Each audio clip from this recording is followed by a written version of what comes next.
இன்னைக்கு உலகத்துல நம்ம எல்லாருமே ஒரு கம்ஃபர்டபுளான ஒரு கோசியான லைஃப் ஸ்டைல வாழணும் தான் ஆசைப்பட்டுக்கிட்டு இருக்கிறோம். ஒரு பெஸ்ட் எக்ஸாம்பிள் சொல்லணும் அப்படின்னா, நாம வந்து இன்னைக்கு பெட்ல படுத்துட்டு பெட்டை விட்டு எந்திரிச்சு போகாம எல்லாமே நம்ம கிட்ட வரணும் அப்படிங்கிற ஒரு நோக்கத்தோட ஒரு வாழ்க்கையை வாழ்ந்துகிட்டு இருக்கிறோம். தெளிவா புரிய வைக்கிறதுக்கு நம்ம கிட்ட இருக்க மொபைல் ஆப்ஸ், அதாவது சாப்பாடை நம்ம போய் ஹோட்டல்ல போய் சாப்பிடாம ஸ்விக்கி ஜொமேட்டோ அப்படிங்கிற ஆப்ல ஆர்டர் பண்ணி சாப்பிட்டுட்டு இருக்கிறோம்.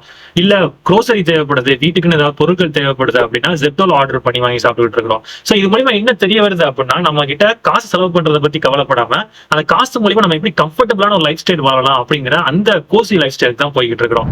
இந்த கம்ஃபர்டபுளான அண்ட் கோசியான லைஃப் ஸ்டைல்ல இருந்து நீங்களும் சரி நானும் சரி வெளியே வர்றதுக்கு கொஞ்சம் கூட யோசிக்கவே மாட்டேன்றோம். இதையும் மீறி நான் வந்துட்டு புதுசா வாழ்க்கையில ஏதாவது பண்ண போறேன் அப்படின்னு யாராவது வெளியே வர்றாங்க அப்படின்னா, அந்த கம்ஃபர்டபுளான லைஃப்ல இருந்து வெளியே வந்தவங்களை கம்ஃபர்டபுளான லைஃப்ல இருக்கிறாங்க தெரியுமா, அவங்க வந்து ரொம்ப டிமோட்டிவேட் பண்றாங்க. ஒரு பெஸ்ட் எக்ஸாம்பிள் சொல்லி புரிய வைக்கணும் அப்படின்னா தளபதி விஜய். அவர் வந்து தன்னோட பிலிம் இண்டஸ்ட்ரியில ஒரு ஹை பீக்ல இருக்கிறவர், அதாவது ஒரு படத்துக்கு மட்டும் 300 கோடி ரூபாய் கிட்ட சம்பளம் வாங்குறவர். அப்படிப்பட்ட கம்ஃபர்டபுளான லைஃப் ஸ்டைல்ல இருந்து இன்னைக்கு அவரு வந்துட்டு தன்னோட மக்களுக்காண்டி, அதாவது தன்னை வளர்த்துட்ட மக்களுக்காண்டி ஏதாவது நல்லது செய்யணும் அப்படிங்கிற ஒரே நோக்கத்தோட தமிழ்நாட்டு மக்களுக்குன்னு ஒரு கட்சி ஆரம்பிச்சிருக்காரு, அதாவது தமிழக வெற்றி கழகம் அப்படின்னு சொல்லிட்டு.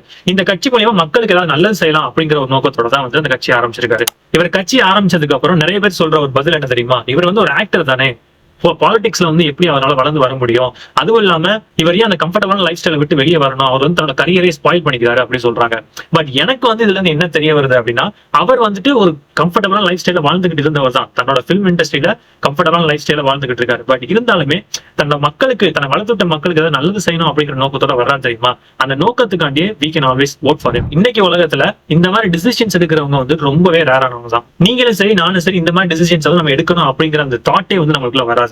ஏன்னா நம்ம எல்லாம் வந்து ஸ்கூல் முடிச்சுட்டு காலேஜ் போவோம், காலேஜ் முடிச்சுட்டு ஒரு கம்பெனில போய் ஜாபுக்கு இன்டர்வியூ அட்டன் பண்ணி ஜாபுக்கு செலக்ட் ஆகி ஜாப் ஆரம்பிச்சிருவோம். ஒரு 1 லேக் சேலரி வாங்குறோம்னு வச்சுங்களேன், அந்த 1 லேக் சேலரி நம்மளுடைய வாழ்க்கையை ஃபுல்லா கழிக்கணும் அப்படின்னு நினைச்சிட்டு இருப்போம். அந்த 1 லேக்ல இருந்து எப்படி இன்க்ரிமெண்ட் வாங்கி ஒரு 5 லேக்ஸ் 10 லேக்ஸ் அப்படின்னு போகலாம் அப்படிங்கிற அந்த மைண்ட் செட் தான் நம்ம மைண்டுக்குள்ள வருமே தவிர, அந்த லைஃப் ஸ்டைலை விட்டு வெளியே வந்து புதுசா ஏதாவது ஆரம்பிச்சு மனசுக்கு பிடிச்சதை பண்ணலாம் அப்படிங்கிற அந்த எண்ணமே வந்துட்டு யாருக்குமே எப்பவுமே வராது. நான் சொல்றது உண்மையா இல்லையா அப்படிங்கறத மறக்காம கமெண்ட் செக்ஷன்ல சொல்லுங்க. நம்மளாலதான் வந்து நமக்கு பிடிச்சதை பண்ண முடியல, மத்தவங்களுக்கு நம்மளோட கம்ஃபர்ட் ஜோனை விட்டு வெளியே வந்து நம்மளால வந்து ஒரு நல்ல விஷயம் பண்ண முடியல. ஆனா but there are people who come out of their comfort zone and do what they can do for the society. So அந்த மாதிரி கம்ஃபர்ட் ஜோனை விட்டு வெளியே வரவங்களுக்கு நம்மளால முடிஞ்ச அளவுக்கு சப்போர்ட் பண்ணுவோம். Thank you guys, see you in the next video.